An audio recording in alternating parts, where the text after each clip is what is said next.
All right, so I've already drawn our basic structure of the brachial plexus. So we're going to go ahead and start with the first nerve that branches off of the C5. And that is our dorsal scapular. So let me go and get this up here.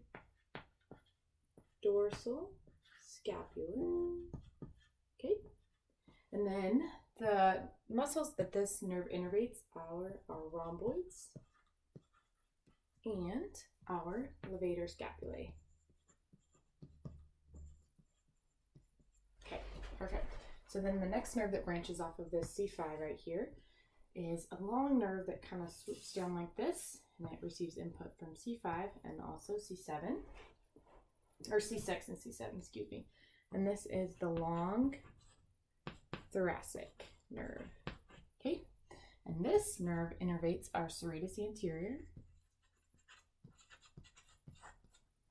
Okay, so then we have our three trunks here. We have our upper trunk, our middle trunk, and then our lower trunk, just like that. Okay, so then branching off of our upper trunk, we have our suprascapular nerve. And then this innervates our supraspinatus muscle. And then our infraspinatus muscle. Oh. Infra. There we go. Okay. Then branching off of the upper trunk, we also have our subclavian nerve. Okay, and then this innervates our subclavius muscle. Perfect. Okay, so then we have them dividing into divisions. We have our anterior and our posterior, anterior, posterior, and our posterior and our anterior. Just like that. So our three posteriors come to form the posterior cord. We have the anterior of the upper and then the anterior of this middle coming to form this lateral cord.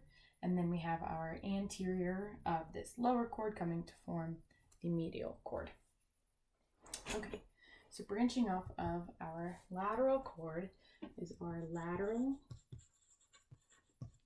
pectoral. And then this innervates our pec major.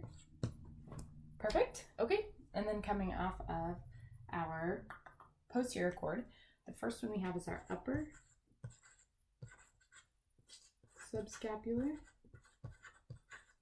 And this innervates our subscap muscle. Okay. We have our thoracodorsal.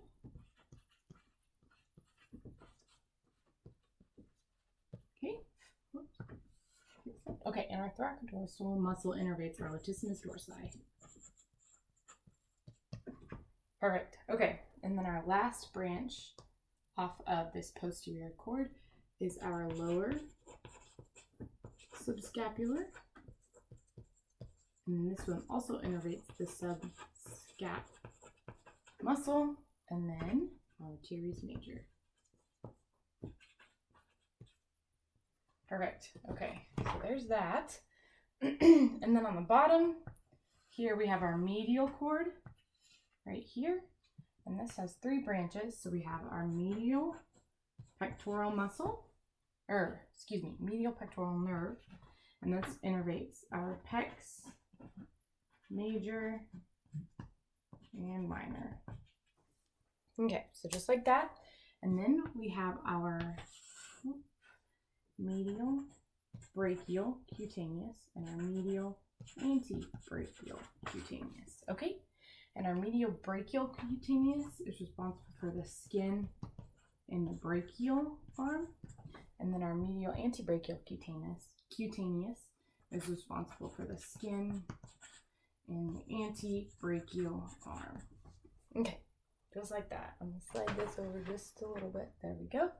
Okay, so now we have our branches, major branches of the brachial plexus.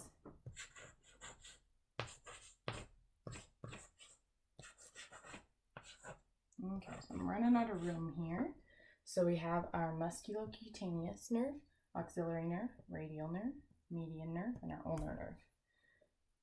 Okay, so there's musculocutaneous muscles in charge of the anterior portion of the arm. That's kind of what it innervates. The auxiliary nerve is responsible for the glenohumeral joint, the deltoids, and then our pectoralis minor. The radial nerve is responsible for the posterior portion of the arm and forearm.